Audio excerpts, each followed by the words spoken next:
Bonjour à tous, j'espère que vous allez bien. Aujourd'hui, on va parler d'un sujet important, le pourquoi, en fait, les patrons du commerce que vous achetez ne correspondent pas toujours à votre corps, ne s'adaptent pas correctement à votre corps et comment faire pour remédier à ce problème.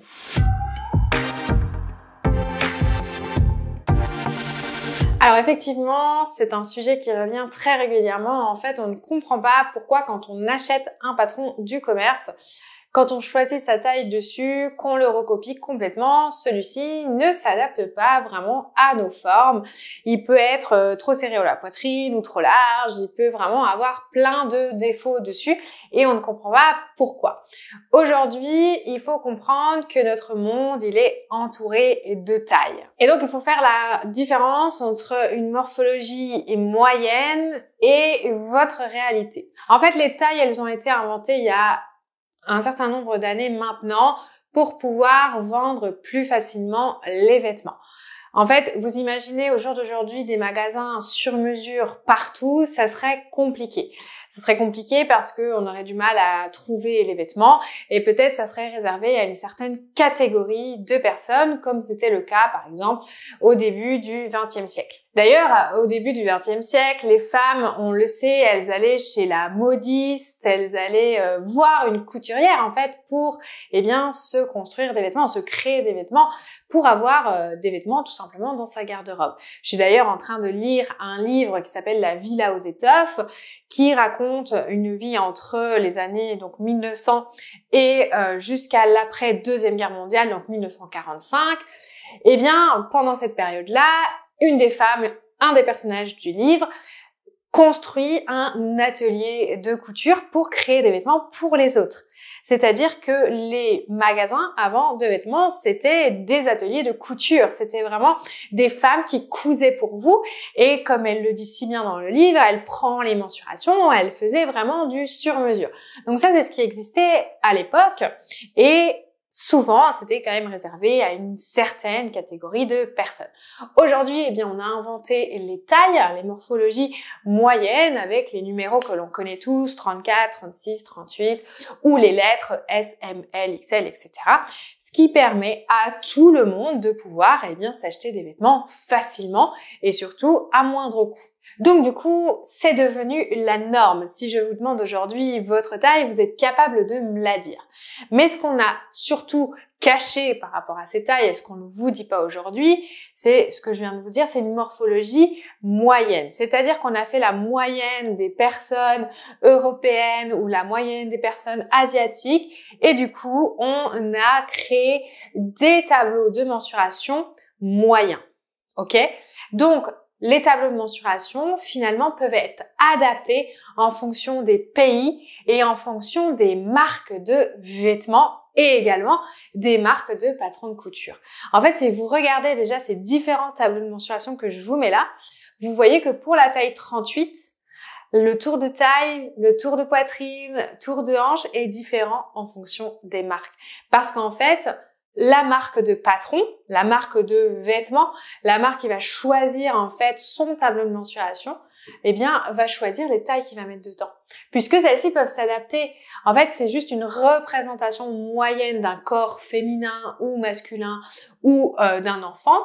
Et du coup, il l'adapte un peu comme il le souhaite. Et du coup, il y a tellement de possibilités, il y a tellement de morphologies différentes qu'aujourd'hui, en fait, c'est impossible de se catégoriser dans une seule taille parce qu'en fait, celles-ci sont différentes. Et c'est pour ça d'ailleurs que vous êtes perdu dans les magasins ou même dans vos patrons parce que quand vous choisissez une taille, il y a des fois ça vous va très bien, puis il y a des fois ça vous va pas du tout, puis il y a des fois c'est beaucoup trop petit, il y a des fois c'est beaucoup trop grand et ça vous perd parce que vous ne comprenez pas pourquoi.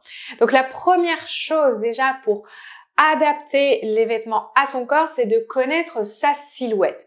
C'est totalement différent des tailles. On ne parle plus de numéros, on ne parle plus de mensuration moyenne, on parle de vos mensurations à vous. D'ailleurs, si ça vous intéresse de connaître votre silhouette, vous pouvez retrouver la vidéo dans la description de cette vidéo où elle s'affiche peut-être au-dessus ici. Vous avez une vidéo complète sur le sujet que j'ai réalisée pour connaître votre silhouette et surtout les vidéos sur comment bien s'habiller en fonction de sa silhouette.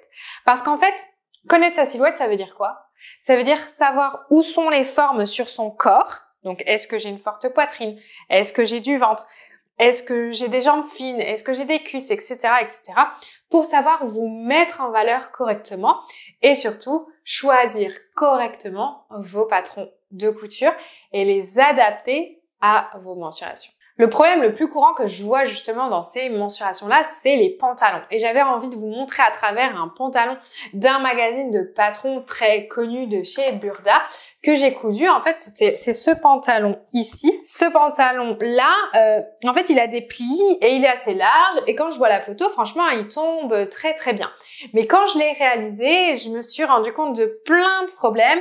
Et du coup, je me suis dit, mais c'est pas possible parce que c'est un pantalon que j'ai fait il y a très longtemps et que j'ai refait là en toile à patron et c'est toujours le même problème. C'est-à-dire que il taille pour moi trop grand. Donc peut-être que pour certaines personnes, il va tailler trop petit, mais on va aussi surtout voir où il taille trop grand et pourquoi et comment remédier à ces petits problèmes. Alors voilà à quoi ça ressemble. Donc c'est vrai que c'est pas évident à la caméra de vous montrer, mais vraiment voilà à quoi ressemble ce pantalon.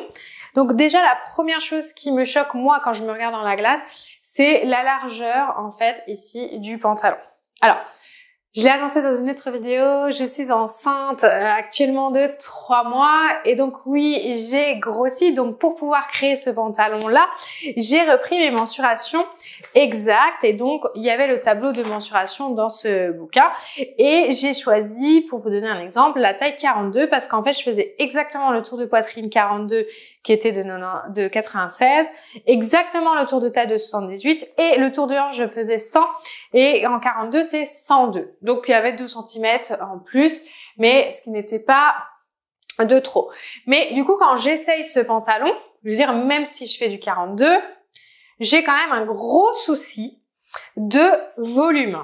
En fait, je trouve que ce pantalon n'est absolument pas réparti correctement. Déjà, j'ai du mal à passer les chevilles. C'est-à-dire qu'au niveau des chevilles, je suis très courte, alors qu'au niveau des cuisses, je suis très large. Alors oui, vous allez me dire, c'est normal, il y a des plis. Mais même s'il y a des plis, quand on fait du sur-mesure, on sait très bien que là, on ne doit pas avoir trop de volume. Également, regardez en dessous là. Là, j'ai vraiment beaucoup de tissu sur le bas de mon pantalon. Alors, j'ai mis des petites épingles ici à la place de la fermeture si vous vous posez la question sur comment je l'ai mis. Donc là, j'ai mis vraiment des épingles. Comme ça, elle a l'impression qu'elle est fermée avec la fermeture pile poil. Ok, donc normalement, c'est comme ça qu'il me va. La deuxième chose, c'est que quand je m'assois, j'ai un souci.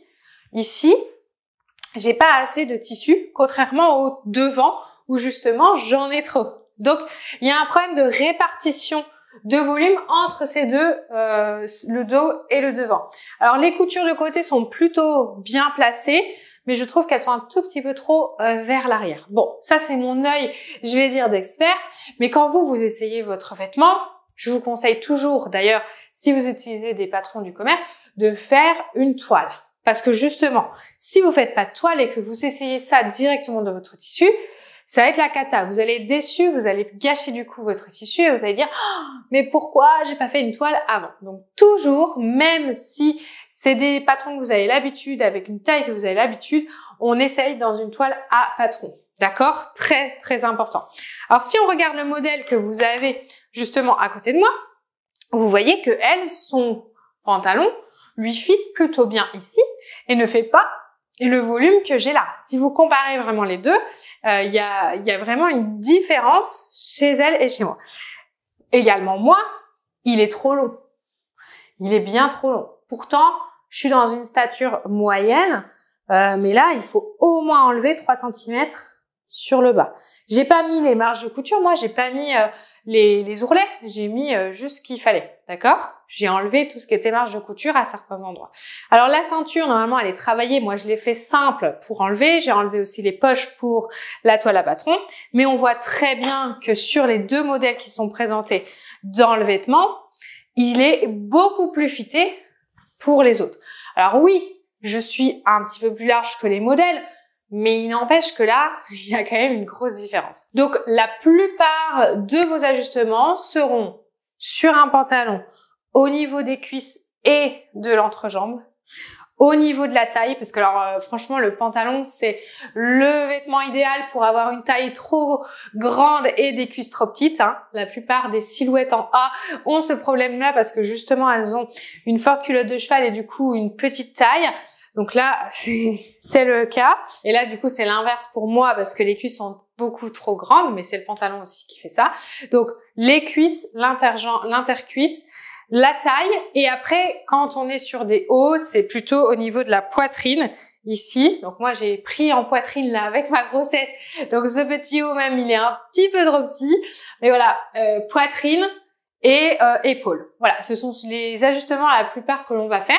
Du coup je voulais vous montrer sur le patron ici de ce pantalon comment on peut réajuster. Donc qu'est-ce qu'on va réajuster ici? On va réajuster le bord ici pour avoir moins de volume en fait, mais pour garder notre cohérence sur les côtés et nos coutures sur les côtés. Donc comment régler la fourche ici pour avoir moins de volume au niveau des cuisses, et comment régler la taille. Alors ici on a des pinces dans le dos et on a des plis sur le devant.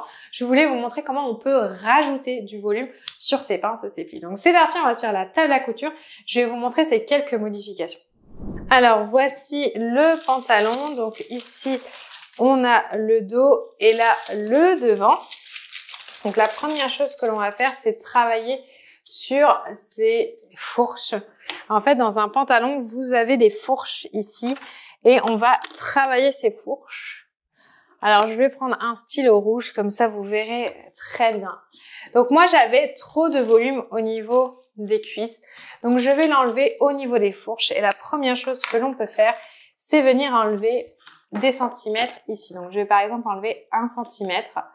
Alors attention, on fait attention parce que quand on enlève 1 centimètre sur le devant, on l'enlève finalement sur une des cuisses, mais on l'enlève aussi sur l'autre parce que les pièces sont en miroir, ce qu'on appelle en miroir, et du coup on peut enlever comme ça, hop, vous voyez, une partie des cuisses et venir après mourir sur la partie là. Et tout ce que j'assure là, vous pouvez le découper.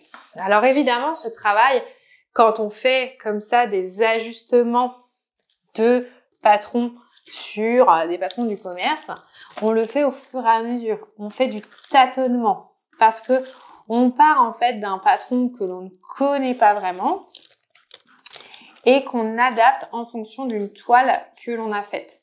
Donc on essaye d'adapter ce qu'on peut sur ce patron-là. Donc là par exemple, j'ai enlevé 1 cm sur le dos, 1 cm sur le devant. Je vous conseille toujours, quand vous faites comme ça des rétrécissements ou des agrandissements, de toujours faire la même chose sur le dos et devant. Par contre, ça induit quelque chose, c'est que si vous enlevez 1 cm sur le devant et 1 cm sur le dos, ça veut dire que vous enlevez en tout 2 cm. Il faut en avoir conscience, surtout sur le pantalon ou sur les hauts, parce que vous allez enlever en fait en tout 2 cm et pas 1.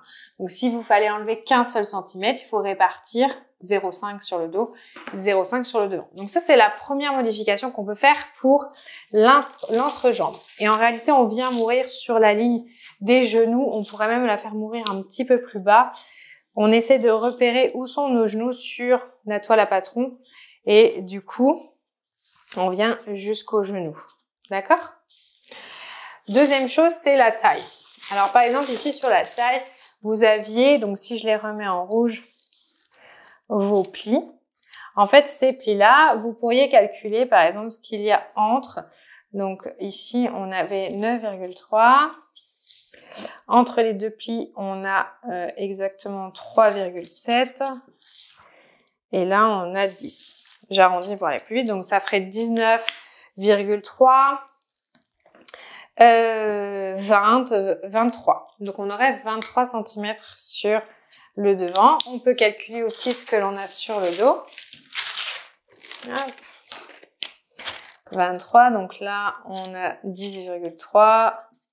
Je calcule rapidement et j'enlève la pince, bien évidemment. Donc toc, toc, toc, toc, toc, toc. Et 13. Donc là on a aussi 23,3. Ce qui fait qu'en tout on a 46,3, et si on remultiplie par 2, si on fait 46, ça fait 92,6.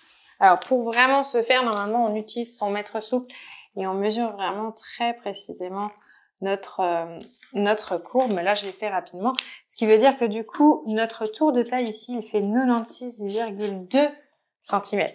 Ok, on est d'accord. Si je reprends le tableau de mensuration, on est sur le tour de taille. Hein. Moi, j'ai pris un tour de taille de 78 en taille 42. 78, ce qui signifie qu'ici, si je calcule les deux, nous avons une aisance de 14,6 cm. Ce n'est pas possible. C'est beaucoup trop. On est d'accord que c'est beaucoup trop. Donc, je suis d'accord de mettre de l'aisance, mais quand on fait du sur-mesure, on ne peut pas avoir 14,6 cm d'aisance. Donc, voilà pourquoi, en fait, mon devant est en vrai beaucoup plus large. Alors, il y a juste, j'avoue, il y a juste des marges de couture ici de 1 et de 1. Donc, si j'enlève 4, ça fait 10,6 cm d'aisance. Parce que je dois enlever 1 cm de partout, donc ça fait 4 cm en tout. 10. Mais 10 cm d'aisance, on met jamais 10 cm d'aisance sur une ceinture. On met en général 2 cm ou voire 4 cm. C'est le grand maximum d'aisance que l'on met. Donc, ça veut dire que nous, avec nos 78, normalement, on devrait avoir soit 80, soit 82 cm au max. Donc, comment on fait pour gérer ça? Je vais prendre une autre couleur, je prends le noir. En fait, on peut augmenter ces pinces-là. Donc, vous voyez ici, elles font 5,5. On pourrait enlever, par exemple, donc là, on est à 87. Donc du coup, j'enlève 4, ça fait 92. On a 10 cm en trop. On pourrait déjà au moins enlever 2 cm de pince de plus. Donc ça veut dire qu'en fait, la ligne là, vous la décalez de 2 cm. Et la ligne de l'autre côté, vous la décalez également de 2 cm. Et vous fermez vos pinces comme ceci. C'est-à-dire que déjà, vous enlevez 4 cm de plus sur les 10 que vous avez. Sur la pince d'eau, on pourrait également l'augmenter. On pourrait également l'augmenter un petit peu. Donc, pareil, on peut rajouter, par exemple, 1 cm de plus de chaque côté. Et la retracer comme ça. On pourrait même la descendre un peu s'il faut, mais là, on a une poche, donc voilà. Et là, on a élargi notre pince. Voilà, 2 solutions pour élargir votre devant. Et s'il est trop petit, alors ce qui n'est pas le cas ici, vous faites l'inverse. Vous enlevez un petit peu de pince ou vous enlevez un petit peu de pli. Voilà, ce sont des modifications pour vous initier au patronage, pour vous montrer qu'il est possible de faire du patronage, mais qu'il faut avoir des notions. Parce que, justement, là, on a modifié un peu l'entrejambe, on a modifié la taille. Mais par exemple, si je mets des pinces ou des plis en plus, la longueur de ma taille ici n'est plus correcte. Ici, elle n'est plus correcte. Parce que si je la mesure, normalement, elle doit faire... Hop. Elle doit faire mes 23 cm. Voilà, elle fait exactement mes 23,3 cm de dos. Donc, si j'enlève 2 cm, il faut que je les enlève aussi sur la ceinture. OK? Et pareil ici. Alors, on fait attention, c'est des ceintures en forme, mais on les enlève en général au niveau des côtés, et un petit peu du pli. On répartit de chaque côté pour réduire ces ceintures. Il faut pas l'oublier. Pour réduire ces ceintures. Alors, il y a énormément d'astuces comme ça de patronage que je vais vous donner à travers ces vidéos. Donc là, aujourd'hui, on a parlé de la taille et de l'entrejambe. Mais vous comprenez que les patrons qui ne s'adaptent pas à vous doivent être adaptés. Et pour cela, il faut apprendre à patronner, à faire du patronage sur mesure. Alors pour finir cette vidéo, je voulais vous montrer ce pantalon que je porte du coup maintenant régulièrement, que je porte encore, pas quand je suis enceinte bien évidemment, mais vous voyez cette photo-là, c'est le pantalon que j'avais créé à partir du modèle que je viens de vous présenter, que vous voyez du coup porté sur moi. Quand j'avais essayé ce pantalon avec le tissu, évidemment au début il n'allait pas du tout, comme je vous l'ai montré sur la toile à patron. Et aujourd'hui il me va parce que j'ai réalisé les modifications que je viens de vous montrer sur le pantalon. Donc j'avais raccourci l'intercuisse et j'avais augmenté les pinces sur la ceinture et j'ai même eu un petit souci du coup sur la ceinture parce que quand j'ai débuté, je n'avais pas toutes ces notions-là. Et c'est pour ça aujourd'hui que je veux vous montrer l'importance de connaître correctement le patronage pour faire les bonnes modifications et surtout avoir des patrons qui s'adaptent correctement à votre corps. Voilà, donc si je récapitule un petit peu cette vidéo, il faut faire bien attention entre morphologie moyenne qui se retrouve du coup dans les tableaux de mensuration vs la réalité qui est finalement votre corps et qui est beaucoup mieux représentée par la morphologie, c'est-à-dire où sont les formes sur votre corps. À partir du moment où vous savez où sont les formes sur votre corps, vous arriverez déjà mieux à choisir vos patrons et du coup, à commencer à comprendre comment les adapter. La deuxième chose, c'est qu'il faut faire une toile à patron sur tous les patrons du commerce. C'est indispensable. Je sais, ça prend beaucoup de temps, mais si vous utilisez aujourd'hui des patrons du commerce, c'est indispensable. Il faut savoir où le patron vous ira ou vous ne vous ira pas. Et la troisième chose, c'est qu'il faut avoir des notions de patronage. Donc, je vous ai déjà donné quelques notions ici pour raccourcir ou agrandir des pinces et l'intercuisse, mais il y en a plein d'autres. Et si ça vous intéresse, eh bien, vous pouvez vous inscrire à ma masterclass gratuite que je donne dans quelques jours où justement, je vais vous initier au patronage et vous montrer l'importance de celui-ci pour s'assurer d'avoir une garde-robe sur mesure.